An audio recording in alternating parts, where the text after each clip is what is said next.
donner une indication. Oui, oui, tout à Je me fait. dis bien, on va voir un petit peu laquelle. Oui, tout à fait, oui. Mais je dois dire que là, je vous ai observé dans votre rôle d'enseignant et j'ai vu que vous pratiquiez ce rôle avec beaucoup de gentillesse.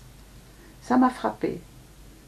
Parce qu'en général, enfin souvent, dans d'autres disciplines, là vous êtes le maître, l'enseignant, on a souvent tendance à casser pour que l'étudiant se réveille ou... Oui, oui, Et oui, vous avez eu beaucoup de oui, complaisance, oui, de gentillesse. je suis très touché par ce que vous dites, parce que, vous savez, enseignant, professeur, etc., mais ce qui est important avant tout, c'est d'être un pédagogue. Et ça ne court pas les rues. Et enseigner, c'est un acte d'amour.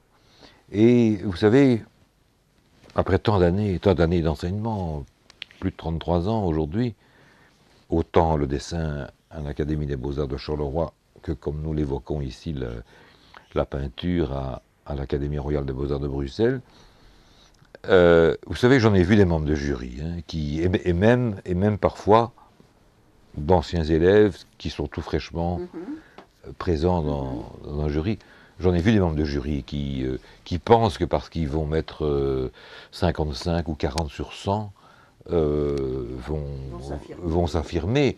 Moi, je trouve que ce sont des gens lamentables, pitoyables, des espèces de petits assassins. Mais je pense qu'il ne faut jamais décourager. Il ne faut jamais décourager. Si vous avez les moyens, si le professeur a les moyens de faire avancer l'étudiant. Cela étant dit,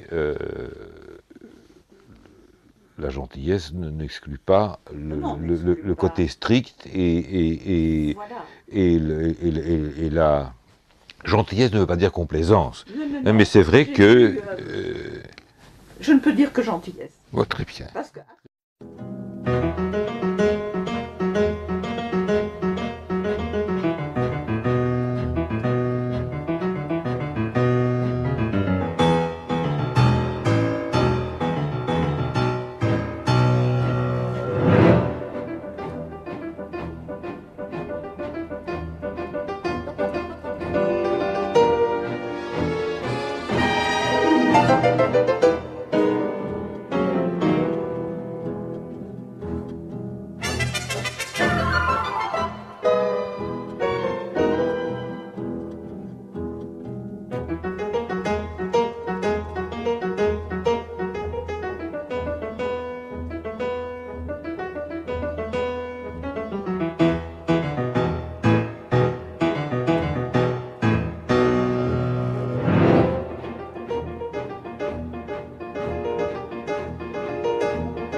Nous sommes sur vos talons et nous sommes extrêmement heureux d'être sur vos talons pour savoir comment vous vivez votre peinture et comment vous allez nous faire partager votre enseignement à vos élèves.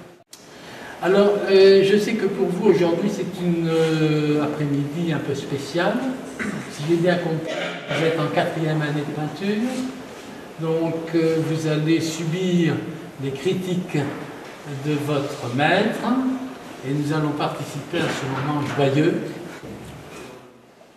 Donc, comme vous le savez, votre sujet de dernière année, le sujet que je vous ai demandé de traiter, c'est un événement qui s'est produit dans le monde et dont on peut retrouver trace clairement dans un article de journal ou des séquences du journal télévisé. Il est important que je vous redise à nouveau, je vous l'ai déjà dit plusieurs fois, il est important, c'est pour ça qu'on se réunit aujourd'hui aussi, pourquoi je vous ai donné ce thème-là. C'est parce que je m'aperçois de plus en plus que les étudiants des beaux-arts en peinture, ne semblent pas concernés par le monde qui les entoure. On en a parlé, vous étiez d'accord avec ma constatation. Alors, par qui allons-nous commencer? On va commencer par qui? Par Rémi. Par Rémi. Pourquoi? Ben parce que Charlotte l'a proposé. Et, donc Rémi, tu as choisi de traiter quel événement précis? C'est Daniel Bernard, l'ancien dirigeant de Carrefour. L'ancien dirigeant de Carrefour, Il a eu oui. un golden parachute de 39 millions d'euros l'année précédente. L'année dernière, l'année scolaire. Il est jeune. Donc qu'est-ce qu'il a fait, ce monsieur? Bah, il a été dirigeant de Carrefour, il a bossé pendant quelques années là-bas, je ne sais plus exactement pareil le nom. Oui. Et il a eu une indemnité de licenciement de 39 millions d'euros. Mais je trouve que ta première esquisse, c'est une première esquisse sur laquelle tu es revenu plusieurs fois, c'est une esquisse, à mon sens, extrêmement intéressante. Il faut savoir, il faut le redire, qu'au départ, tu es parti, si on peut dire ça comme ça, tu es parti de ce célèbre tableau du Gréco. Oui.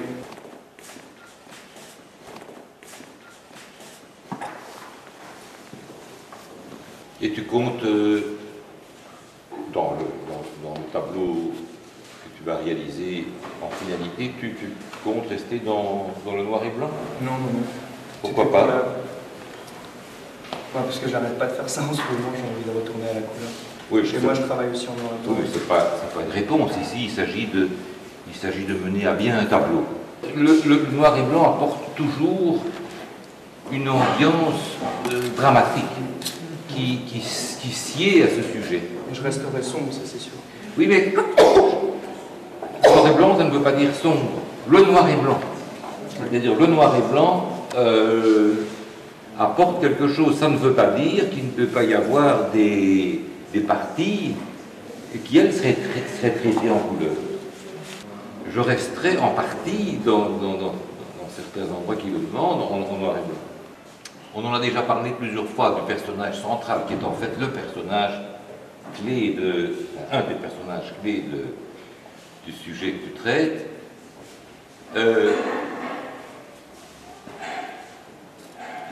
Je trouve que dans l'expression de ce personnage, il a l'air encore un peu trop martyr.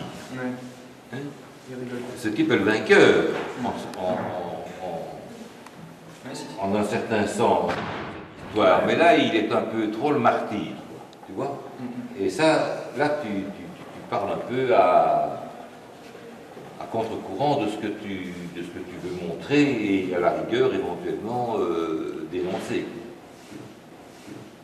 Moi, je pense que ce personnage, en contraste avec les autres, qui sont en fait les malheureux, pour simplifier, hein, ce personnage devrait rire. Les gros éclats.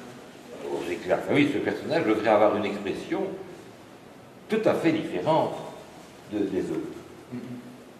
Ouais, si. Que dites-vous, M. Blondin? Je dois vous avouer que je suis encore à l'époque du journalisme en noir et blanc.